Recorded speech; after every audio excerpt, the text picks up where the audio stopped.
একদিন আহমেদ আর রাশিদ তাদের অফিসে বসে হিসাব মিলাচ্ছে। দুজনের মাথায় অনেক টেনশন। হঠাৎ রাশিদ বলে উঠল, ভাই, প্রজেক্টের বিল থেকে যদি আমরা সামান্য অ্যাডজাস্ট করি কেউ বুঝবে না। সবাই তো করে, জীবনটা সহজ হবে। তখন আহমদ গম্ভীরভাবে বলল, সবাই করে, এই কথাটাই সমাজকে নষ্ট করেছে। টাকা বাড়লে কি সম্মান বাড়ে? না, চরিত্রে সততা থাকলে সম্মান আসে। তখন রাশেদ বলে উঠল, কিন্তু সংসার চালানো সহজ না, দায়িত্ব অনেক। তখন আবারও আহমদ বলল, দায়িত্ব আছে বলেই তো সততা জরুরি। হারাম টাকা দিয়ে ঘর চলতে পারে, কিন্তু বরকত থাকে না। আমাদের নবী হজরত মোহাম্মদ সাল্লাল্লাহু আলাইহি ওয়াসাল্লামকে মানুষ আল আমিন বলতো, যার অর্থ বিশ্বস্ত। তিনি চাইলে সহজেই লাভবান হতে পারতেন, কিন্তু কখনো আমানতের খেয়ানত করতেন না। তখন রাশেদ একটু চিন্তিত হয়ে বলল, তুমি কি সত্যিই মনে করো আজকের যুগে এত সৎ থাকা সম্ভব? আহমেদ বলল, হ্যাঁ, সৎ থাকা কঠিন, কিন্তু অসম্ভব না।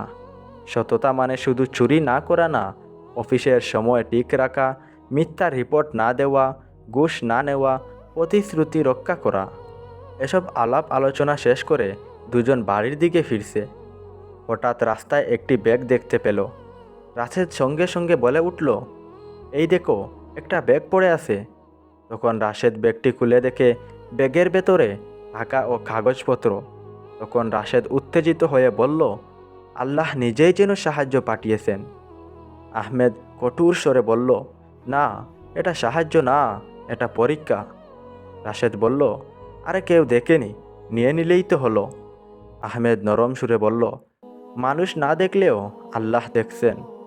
আজ যদি এটা নেই, কাল নিজের আত্মাকে কিভাবে দেখব? তখন দুজনে ব্যাগের মধ্যে একটা ঠিকানা পায়। দুজনে সিদ্ধান্ত নিল ব্যাগটি ফেরত দেবে। বাড়ি খুঁজে খুঁজে তারা ঠিকানায় পৌঁছে। ঘরের মালিক একজন হাজী সাহেব। তিনি তাদেরকে দেখে বললেন, বাবারা, তোমরা কে?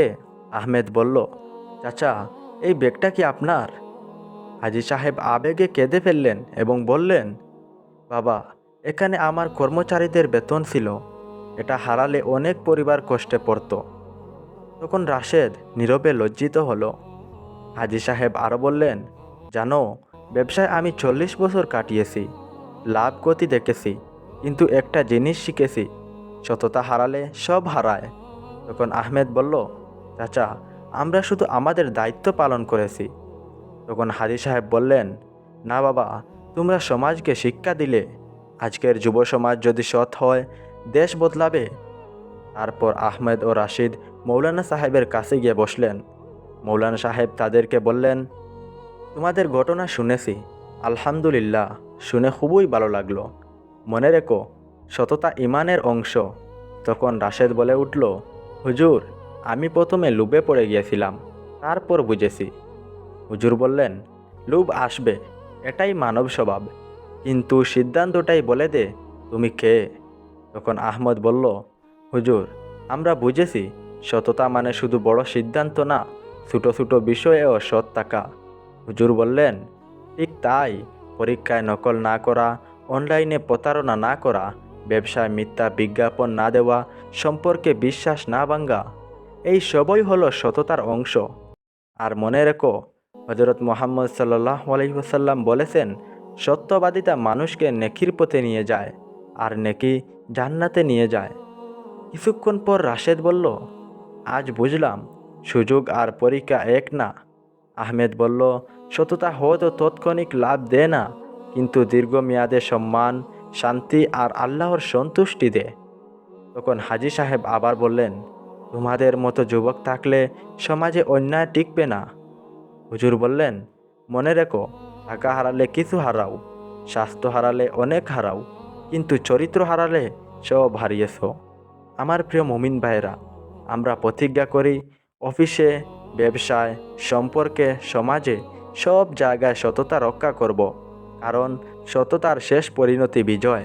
এই জিনিসটা একে অপরকে জানিয়ে দেওয়ার চেষ্টা করুন। হয়তো তোমার কারণে কারো জীবন বদলাবে, আর সেই সওয়াব তুমি সারা জীবন পেয়ে যাবে। আল্লাহ আমাদের সঠিক বুঝার তৌফিক দান করুন। আমিন।